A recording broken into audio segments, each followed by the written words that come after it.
No, it's true. I like to people watch. I like to look at crowds. And all right, you can divide any crowd into 3 distinct age groups without knowing anything about them except how they use social media.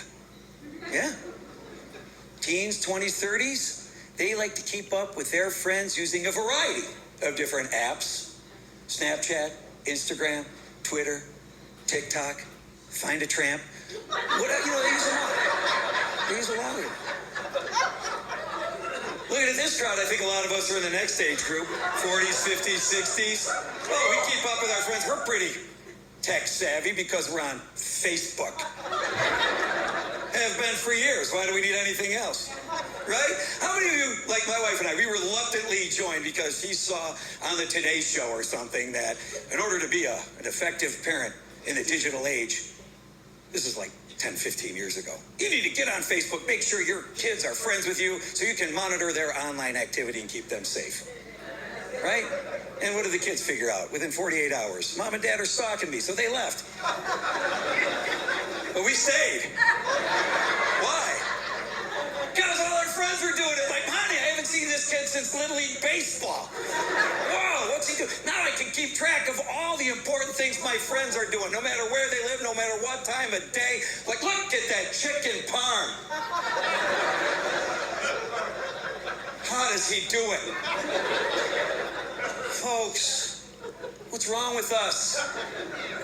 Posting pictures of our food. What's worse, posting every meal that you eat online or clicking your approval on someone else's food that you're never going to see, smell, taste, or touch?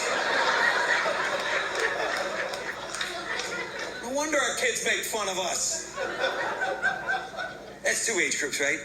Yeah, there's a third one, 70s and up. My parents are in this one. Believe it or not, they keep up with their friends using social media too. It's called the obituaries.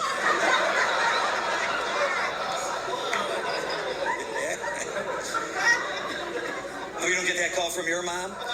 You remember your Little League Baseball coach, Vinny Ruggieri? He had a sister, she showed up at a couple of your T-ball games wearing a purple halter top. It didn't look good on her. Well, anyway, she got divorced. Nobody did that back in the 70s. She was lucky enough to meet a nice man. He was in the Air Force, and they moved out to Colorado. Well, he retired a lieutenant colonel, and I know this because they moved back to Western New York, and she got a stepson and a stepdaughter in that marriage. And I know this because the stepson is engaged to be married, and his fiance has a great aunt, and I ran into her in the produce department at the supermarket today because the bottom drawer in our refrigerator keeps freezing the lettuce, and your father won't eat it, and he won't get a new refrigerator. So at any rate, did I tell you this woman, her little sister, used to babysit for your Uncle Jim down the street? And, well, this woman in the supermarket, she worked at the Lawyers Co-op on Dewey Avenue with your grandfather. And there was a girl there named Betsy who could type 100 words per minute, even though she had long fingernails, and they were real. They weren't fake back then. Like, Mom, get to the point. Well, that was rude. I was. Now, did I tell you that Betsy had 100 words per minute before you interrupted me, Mr. Rude? Well, anyway, this Betsy, I don't know her last name, but she married a guy named Ralph something. And believe it or not, your father and I were surprised that we were invited to the wedding. We didn't think we were going to have a good time, but guess what? The Lamondolas were there, too. They sat at our table, and we danced, and we laughed all night long. We went home, and we never saw Ralph and Betsy again. Well, we were looking at the paper today, and guess what?